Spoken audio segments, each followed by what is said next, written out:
Highway, man. Let's do it. All right. Yeah. All right, click, click. Click, yeah. Hi, guys. I'm here with Sam Jones, or as I like to say, Flash Freaking Gordon. And I'm here with Little Beard. Yeah, how about that? And what we're gonna do is we're gonna interview him because he's a busy guy. He's popular here, so we're gonna let him do autographs while we're talking with you today, right? Great turnout, isn't it? It is a good Friday, yesterday as well. Today it's been consistent. It's amazing. And I should say we're Good people. at Crypticon in Kansas City. This is, I think, the 8th year of Crypticon or something. And it's all been good for you so far, right? St. Joseph, man, it's wonderful. I started walking the streets yesterday before the convention, and I went to the great little sandwich shop called the Cafe Pony Express. Oh, yeah? By the way, people know this is where the Pony Express, I believe, originated or was part of that, right? I didn't know that. I know Oh, Kansas yeah. is huge for that. If you go to Denny's, they'll have all the history on the walls and all of that. Wild Bill Cody, whatever his name is, Buffalo Bill Cody. And some of these riders, believe it or not, they started at 11 years old for the Pony Express. Okay. My son's off camera. Listen to that work ethic, man. Get him 11. on a horse. Get him on a horse. They had a weight limit. That's what it was. All right, go ahead. Sam, where are you in from, man? I'm from Plattsburgh. So we're going to let Sam do a quick one of these here real quick. He always has good stories and stuff, so we'll just hang out for a moment while he's doing this. Besides, Ash can edit this out. Go ahead. All right, so Amanda, I hate to bug you too much, but we got a number of questions. And I first want to say, I know everybody comes up and says they're big fans of the show and what you do. Really, on our podcast, our fans have known Ash and I are both huge fans. And we don't even turn off my ringer on my phone anymore because it's the Flash Gordon's Queen song. So as soon as it goes off, the whole audience, because we do it at a live audience, they just go, ah. And so to me, it's a real big deal, and I will inevitably put my foot in my mouth in this interview because of that. But so first off, Flash Gordon, let's put that off the table. Of all the other projects you've worked on, what is your favorite project, you think? I hate to put you on the spot. No. You know why the Highwayman was probably the best? I'm an outdoorsy type guy. Yeah. Here we are in the Arizona desert through the summer and towards the winter in the superstitious mountains. And I would say that the majority of all the scenes were filmed outdoors. And I just loved it. And I got to dress like Road Warrior. I carried this big sawed-off shotgun that was actually holstered to my leg. I drove this gigantic semi-tractor trailer. Are you kidding me? But what I hear is desert and leather, lots of leather. No, it's wonderful. Oh, really? I mean, and it was great. And it was, you're out there and we were working 17-hour days. I mean, I never forget it. And actually, Glenn Larson, the producer around 4 or 5 years ago, wanted to bring it back, wanted to resurrect it with me. And we had about 5 meetings together. We had a lot of the leadership involved, the creators, and we were getting it done. And then all of a sudden he passed away. So that was the end of that. And Highwayman was just memorable, unforgettable, and just a lot of fun, man. Well, that actually brings me to another question then. With having you come back to certain roles, there's always talk of Flash Gordon sequel, Flash Gordon reboot. I know they did the series and you were in that briefly, but the 2007 in Vancouver, with Eric Johnson. Yeah, I enjoyed that. I got to play Kreb. I think Kreb. Yeah, I mean, here's this character, 4 hours in hair and makeup because I lived in a dungeon for 20 years, right? So I had the lesions, I had the black teeth, you name it. And it was a funny story because I had not met the lead actor, Eric Johnson, playing Flash Gordon, and he showed up on the set after I was in hair and makeup looking like this cross between this zombie and homeless guy, right? Yeah. And I wanted to stay in character, so my voice was something like this, just some crazy voice. And so he met me, and I think he was scared to death. Did he not know you were Flash Gordon? Well, I think he did, but I mean, he had never met me, so he didn't see what I normally looked like. I just looked like this creepy, scary guy. So what I wanted to do with him is the same thing Buster Crabbe, the original Flash Gordon, did with me. He came up to me when we were promoting Flash Gordon and said, Sam, I would like to bless you. I'd like to pass the baton on to you. So I figured this is a great opportunity for me to bless Eric and pass the baton on to him. So after we shot our scene, I said, hey, Eric, follow me. He goes, why? I said, I want to do something with you. The same thing that Buster Crabbe did to me. He goes, well, where are you going? I said, follow me. I'm going to go. I didn't want to do it in front of everybody, to make it look like, some Hollywood deal. Sounds creepy. No, you know what I'm saying. So I said, follow me. So I wanted to take him outside the set, outside the back door of the sound stage, and do this little blessing. So he got to the back door. He said, Sam, that's far enough. So Little Beard, I proceeded to say what I just told you, what Buster Crabbe did for me. And Eric, I want to bless you. I pass the baton on to you to be the next cool Flash Gordon. He said, okay, and he walked away. Okay, it was like, he was, I think, scared to death because there he was with black teeth, lesions and sores. I made sure my eyes were red and bloodshot, and scabs, and just I don't think I forgot to get back to my old voice, but the voice was like, hey. Let me bless you out. He's probably like, there's no way this guy used to be Flash Gordon. So anyway, that was my Eric Johnson Flash Gordon story, but enjoyed doing that. I felt maybe the series needed a bit more of an edge, but other than that, it was just fun. Hey, don't let me stop you guys. Come on up if it you was want fun. to come up, see Sam. Fun working in the business. Come on, Sam. Because we're good. Give them guys just a minute. And again, Ash has to edit. Yeah, good to see you. Where are you guys in from? Where? Topeka, Kansas. How far is that? Oh, TopCon. Yeah. Hey, guys. How are you? I MC an event up in Topeka, Kansas, and it's a good event. Matter of fact, how's that event? We're having Deep Roy there this year. Oh, that's good. And that's one of the reasons I scheduled my event, because I said Deep Roy's and Flash Gordon. I'll reschedule and I'll be there. So that's cool. That would be awesome to get you up there. Is that an event that you and Richard do as well? No, I don't run that one. I just go perform at it. It's a guy named Gypsy that runs it, and I'll give you some information later. Yeah. Go ahead. You know the deal, right? Hundreds, thousands, but for you, today it's only $40 a signature. You were the guy from Highways? I was the highwayman. I knew you were Flash, but I didn't. Yeah, I was the spirit. Look, I was the spirit. I was the highwayman. I was the bounty hunter in SG-1. Not sure I knew the spirit. Yeah. These, I knew, but I didn't realize. Go ahead, fire away. Okay. Well, matter of fact, the SG-1's one thing. I do gotta have you look at the camera and say, hey, Robin, because Robin is the other guy on our podcast, and he is not a big geek, but the one thing he geeks out about, Stargate. And when he heard that you were going to be here, he's like, oh, he's in Stargate. Bounty hunter, Robin, bounty hunter. So, just for you, buddy. I will search you out. I will find you. And I'm trained to do things to you. Yes. The bounty hunter. You have no idea how much of that'll get him going. I hope the right way, okay? In the right way. So we were talking about possibility of sequel or anything in the future. Has anybody contacted you and said, hey, we would love you to be part of a reboot or a sequel for Flash Gordon? Yeah, well, of course. Matthew Riley, who's the VP of production at Fox Studios, just like Seth MacFarlane. I got a call from Matthew. Seth called me, I don't know, 6 years ago, right? Anyway. About the time Ted came out, maybe. Well, yeah, the reference to both is both of these young men were 8, 9 years old at one point watching Flash Gordon, and they grew up to be decision makers. They both called me. They said, you impacted my life. So, Matt, you know what happened with Seth MacFarlane. He brought me in for Ted and Ted 2, signed for Ted 3.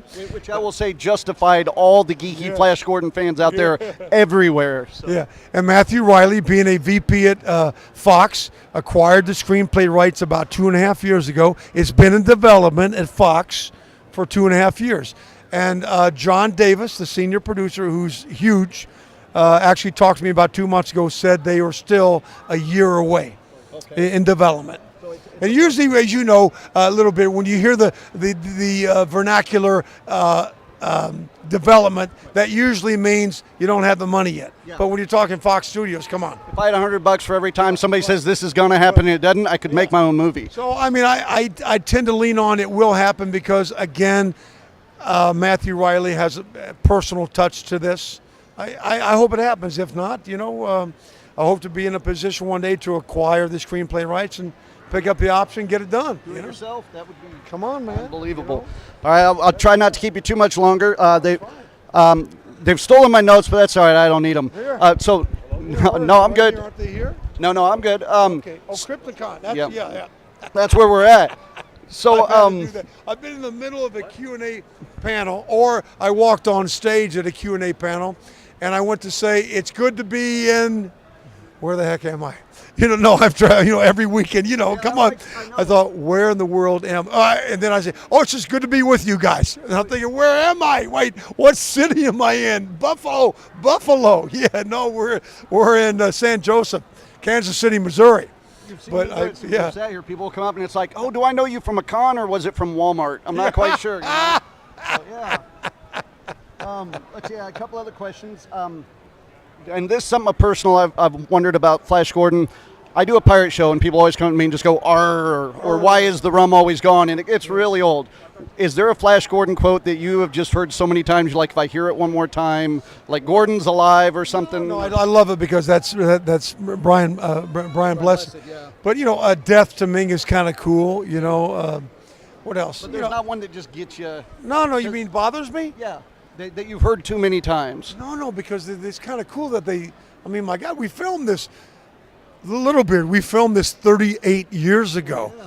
Come on, and they're quoting the lines from 38 years ago. It's wonderful. Every time I put something Flash Gordon up on my Facebook, the quote I get is, he saved every one of us, or that kind of stuff. But what some of the lines are so unique, and they don't quote them. If you some of the lines, if you remember when Princess Ornella Muti, they threw her on the big bed where Melody was, and they got into a big pillow fight. Yeah, I was young when I watched it. I thought that. Right, and Melody's talking to her, and she's got tears. Ornella's got tears coming down her eyes, and Melody, just like ordering a latte, says, and the fact is, well, that's what makes us better than you. Okay, I mean, these lines are classic, because she said, oh, I want to be like you. Well, you're never. That's what makes us better than you. Is that and then of course when Timothy Dalton looks at Ornella, he goes to kiss her, and she says something. He says, "Lying bitch," Now they don't quote these lines. I was going to say that's one I don't ever hear, but I definitely know the ones you're talking about. I mentioned a few minutes ago that here pretty soon we're going to be doing a show with Deep Roy in Topeka, Kansas. Yes. And what are those dates? So since I'm going to be working with Deep Roy, and that was the one I said I want to moderate his panel so I can ask him Flash Gordon questions. Did you get to work with him at all on the set, or was it just the one scene? Here's the deal with me on that set. I mean, I don't even remember having conversations with him or anybody because literally, Little Beard, I was pulled away. When we would film a scene where he was there with Ornella as the pet, they would physically drag me away, go outside, rehearse with the bullwhip master to learn how to use a bullwhip. When that was done, literally, physically escort me to another scene to rehearse a fight scene with Timothy. Right, I mean, that's how it was. My greatest moment of each day was being able to go to the bathroom. I'm serious. So it's one of those rare moments where for 5.5 months I am in every single thing and didn't have time to really sit down except for lunch.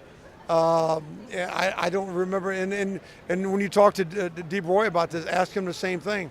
He'll probably tell you, no, Sam was dragged away everywhere. Well, I remember hearing the stories with the whip battles of like Timothy getting you across the chest and stuff. And game on. The Yankees and the Brits, come on. Now, I got to ask you, because I travel, like I'm here with my son today. I get to travel with my son a lot, and I've got grandkids now. You've got grandkids. That's right. Do you ever get to take your... He's young to be a dad, though. No, trust. He better not be a dad anytime soon. He's only 14. Look at that gargantuan boy. Tall, man. Yeah, cool. Do you ever get you work out, too, don't you? He does. Yeah. He does. Good. Do you ever get a chance to bring your family to some of these events? I just took my 18-year-old to Ireland. Oh, really? I took him to Belfast and Dublin for his high school graduation gift. It's wonderful. Gabe, you don't get to go to Ireland. Sorry, dude. And we worked out. I mean, we went to the gym together, but we don't work out together because, he likes to do his thing. But that's cool to go to the gym with your son. Yeah, there really is. No, it's wonderful. He tries to talk me into it. Yeah, especially these gyms in Ireland or anywhere, they're just huge. They go on forever and ever. And you got the dumbbell section over here. You got the pull-up bars over here, and you got the squat section over there. And it was just cool to sit back and watch him do his thing. and et cetera. I love that. I think we went to out of the 10 days in Ireland. I think we worked out at the same different gyms, probably 6 or 7 different gyms. But they're becoming they're becoming what do you call it? Automated these days. Where where there's no human being. To get in, they have a computer outside the door.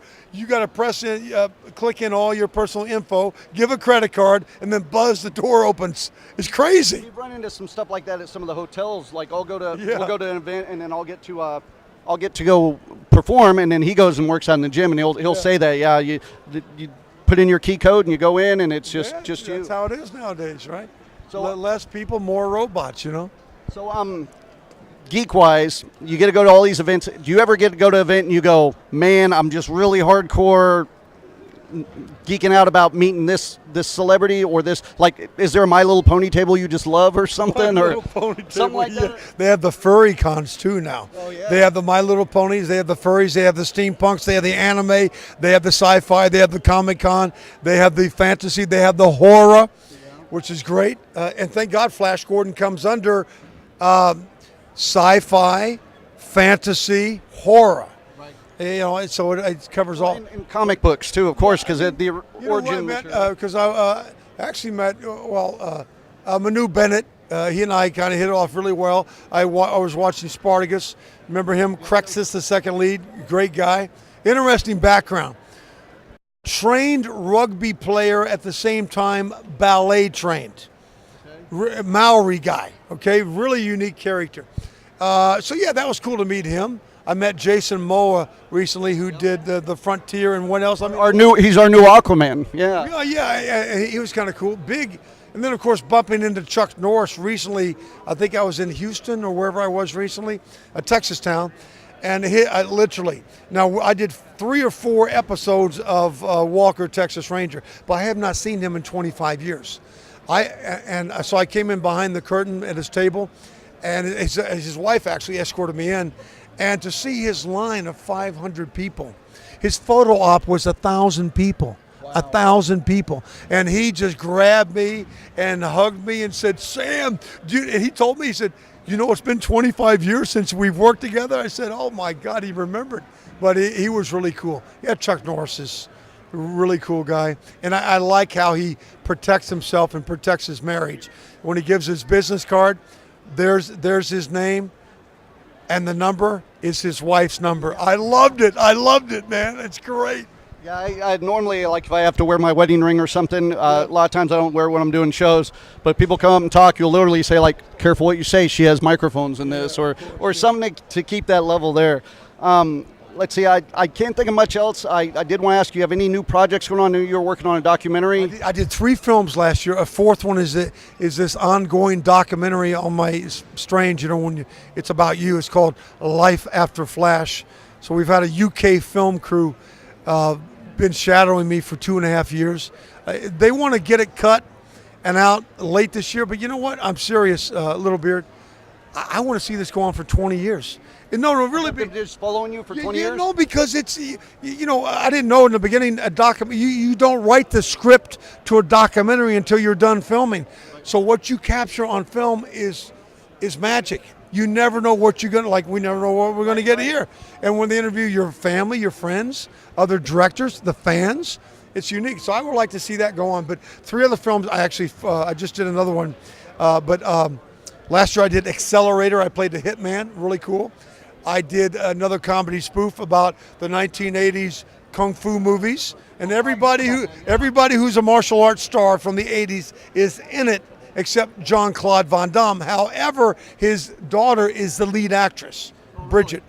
And then I did a psychological thriller called Head Game. So yeah, it's exciting. And then as you know, when I'm not making movies, I'm traveling all over the world doing these. The security stuff. Well, no, I became a security person. A lot of people don't know. I was a Marine before I was an actor. Out of high school, straight to the Marine Corps. So about 15 years ago, I became a security professional. Yeah. But I've been so busy with this other stuff. I'm only hands-on. I help run the cross-border security ops into the border cities of Mexico. So I'm only hands-on now because of all this other, about once or twice a month. It's wonderful. Badass in real life, badass on the screen. I love it. All right, I'm going to double check here, make sure I am not totally forgetting something, because I'll walk away and go, man, why? When they forgot to put the audio on. Oh, I had to tell you just a quick little story. I don't know how you feel about it, but I was walking in today in my Flash shirt, which Ash says is like wearing the band's T-shirt to the concert. And I said, no, it's like wearing the team's jersey to the away game is what it is.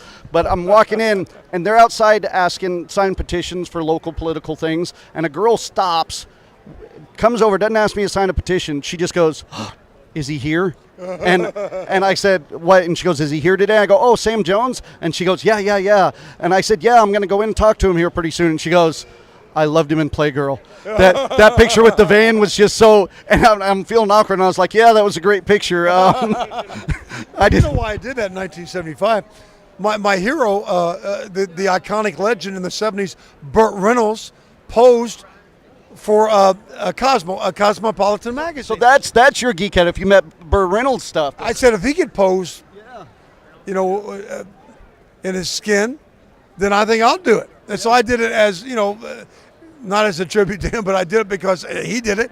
And number two, it was art. It was art. Well, Ash was talking about it, and he goes, the first time he did it under one name, and then later after he became popular, he did it under another name. They reissued it. They make that up. I have nothing to do with Oh, really? the story. Yeah. But, the question was, did you get paid twice? No, it was a buyout. $1,000 in 1975. What am I? I'm 21 years old. Are you kidding me? Are you kidding me? I'd do it for $1,000 now. 1975? Yeah. Put my clothes on for $1,000. All right, Sam, I've taken enough of your time, and I appreciate it. This really meant a lot to me. All right, guys, Ash, thanks for filming and everything. We'll catch you guys later. Got it. Yeah.